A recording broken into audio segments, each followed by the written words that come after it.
Hi, I'm Cyndi, and today I am bringing you another writing video. Today's video is on scenes and sequels. Would it surprise you to learn that the scene is often a largely forgotten element in story writing? Yes, that is what I said. The story is a neglected No, the scene is a neglected element of the story. Yes. We've come to understand that there is a structure to the overall story, and yet we often forget that each scene must be structured as well, or else the entire story falls apart. Every scene requires a beginning and a hook, a middle, and some scene development and a climactic end. In every scene, the character has a goal, and the character must have a goal. Otherwise, you might not need that scene. Ask the question, what does the character want, and will there be obstacles to that goal? What will the obstacles be?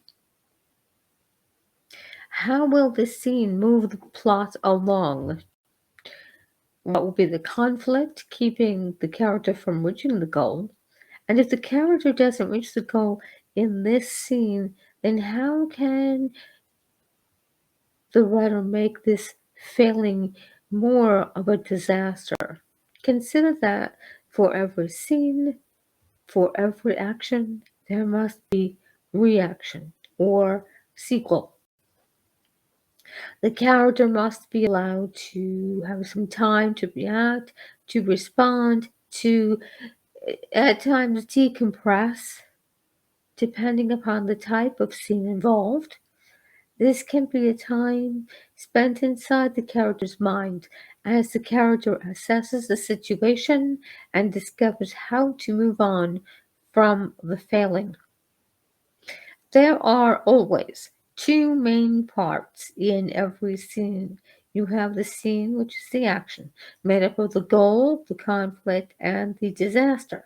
This is followed by the part of the scene, which is the sequel, and it is comprised of the reaction to the first part, the dilemma, and the decision that the character makes as to which direction to go in next. Most successful books are those in which the writer has woven these details into every scene in ways that hold the reader's attention to the end. Every scene begins with a goal. There must be something the character wants to accomplish or to discover. As I said before, otherwise there's no point to the scene. You don't need it.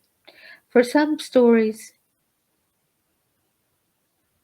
the outcome might not necessarily be a disaster, and some would call it a misnomer, calling it a disaster. But the point is that it will be climactic, and it would be an appropriate ending for that scene. Either way, it does have to be dramatic enough to bring the story into the next part, to the reaction part, to the sequel. As stated earlier, this is the portion of the scene where the character begins to process the events of the scene, considering the dilemma and that the character now finds himself in, and processing how to and where to go from here. The first part of the scene is largely external, while the second part is mostly internal. I hope you found this interesting and helpful. Until next time.